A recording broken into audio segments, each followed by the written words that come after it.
Surat civil હોસ્પિટલમાં એક દર્દીનો વિડીયો સોશિયલ મીડિયા પર વાયરલ થયા બાદ હોસ્પિટલ તંત્ર તરફથી સ્પષ્ટતા કરવામાં આવી છે। હોસ્પિટલ સૂત્રોના જણાવ્યા અનુસાર વાયરલ વિડીયોના સમયે દર્દીનો પુત્ર ગભરાઈ ગયો હતો અને તેણે પોતાના પિતાને અન્ય હોસ્પિટલમાં લઈ જવાનું નક્કી કર્યું। સુરત સિવિલ હોસ્પિટલમાં એક દર્દીનો વિડીયો સોશિયલ મીડિયા પર વાયરલ થયા બાદ હોસ્પિટલ તંત્ર તરફથી સ્પષ્ટતા કરવામાં આવી છે। હોસ્પિટલ પ્રશાસનના જણાવ્યા અનુસાર દર્દી હાલ પુનઃ સિવિલ હોસ્પિટલમાં જ સારવાર હેઠળ છે અને તેમને સંપૂર્ણ તબીબી સુવિધાઓ પૂરી પાડવામાં આવી રહી છે।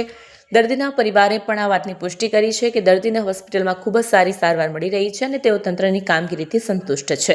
આ મામલે મેડિકલ અધિકારીઓએ જણાવ્યું હતું કે કેટલીક વાર સંજોગોવશ દર્દીઓ અથવા તેમના સંબંધીઓને સમજણ પડતા અટકળો ફેલાઈ શકે છે, પરંતુ હોસ્પિટલ તંત્ર દર્દીઓની સારવાર માટે સદાય તત્પર રહે છે। યોગ્ય માહિતી અને સ્પષ્ટતા વિના વિડીયોના વાયરલ થવાથી સમાજમાં ભ્રામક માહિતી ફેલાઈ શકે છે તેવું હોસ્પિટલ સ્તરે જણાવવામાં આવ્યું છે। કેમેરામેન હકીમ શેખ સાથે વસીમ હાસમીનો રિપોર્ટ, આઝાદ ન્યૂઝ, સુરત। તારીખ 24 ડિસેમ્બરના રોજ એક દર્દી નામે કિશન પ્રધાન સવારે 9:35 કલાકે 108 દ્વારા સિવિલ હોસ્પિટલના ટ્રોમા સેન્ટરમાં ઇમરજન્સીમાં લાવવામાં આવ્યા હતા।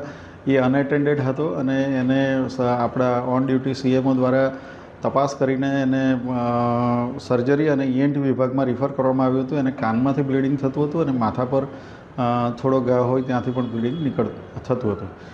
ઈએનટીવાળાએ જોઈને એને ફાઇન્ડિંગ આપ્યા, સર્જરીવાળાએ પણ જોઈને એને ફાઇન્ડિંગ આપીને એની સારવાર ચાલુ કરી અને વધુ સારવાર માટે જરૂરી એક્સરે, સોનોગ્રાફી અને સીટી સ્કેન એડવાઇસ કરવામાં આવ્યા। એ દરમિયાન લગભગ પોણો કલાકથી કલાકના સમયમાં એમના રિલેટિવ ત્યાં આવી પહોંચ્યા। એમને ક્યાંકથી ખબર પડી કે ભાઈ એમના પિતાજીને એક્સિડન્ટ થયો છે અને સિવિલ હોસ્પિટલમાં લાવવામાં આવ્યા છે, એટલે એ ગભરાયેલા હતા, ચિંતાતુર હાલતમાં આવ્યા હતા અને આ ઇન્વેસ્ટિગેશન સ્વાભાવિક છે કે એમાં સમય લાગે એમ હોય, એ લોકોની ધીરજ ન રહી અને માથા પરને બ્લીડિંગ થઈ, ઇમોશનલ થઈ જવાને કારણે એ લોકો એ પેશન્ટને ઊંચકીને કોઈની પણ પરવા કર્યા વગર ડૉક્ટરની કે ત્યાંના સ્ટાફની કે કોઈની બી સલાહ અવગણીને બધાએ કીધું કે અહીંયા રાખો, હમણાં થઈ જશે, પછી આગળ દાખલ કરવામાં આવશે, પરંતુ ધીરજ ગુમાવીને એને લઈ ગયા હતા અને ત્યારબાદ કોઈ જગ્યાએ પ્રાઇવેટ હોસ્પિટલમાં ગયા, ત્યાં 10,000 રૂપિયા ડિપોઝિટ ભરાવી અને પછી ઓપરેશન અર્થે વધુ ચાર્જ લગભગ 2 થી 2.5 લાખના ખર્ચની વાત કરી હોય, એ લોકો ફરીથી 3-4 કલાકમાં જ સિવિલ હોસ્પિટલમાં લાવવામાં આવ્યા। 3 ને 5 ફરી સિવિલ હોસ્પિટલના ટ્રોમા સેન્ટરમાં લાવ્યા અને એને સર્જરીમાં દાખલ કરવામાં આવ્યા। પછી ન્યુરો સર્જરીમાં એને લઈ લેવામાં આવ્યા અને આપણા એક્સપર્ટ ન્યુરો સર્જન દ્વારા એની સર્જરી કરવામાં આવી। 2 દિવસ આઈસીયુમાં રાખવામાં આવ્યા, વેન્ટિલેટર પર હતા, ત્યાંથી વેન્ટિલેટર નીકળી ગયું।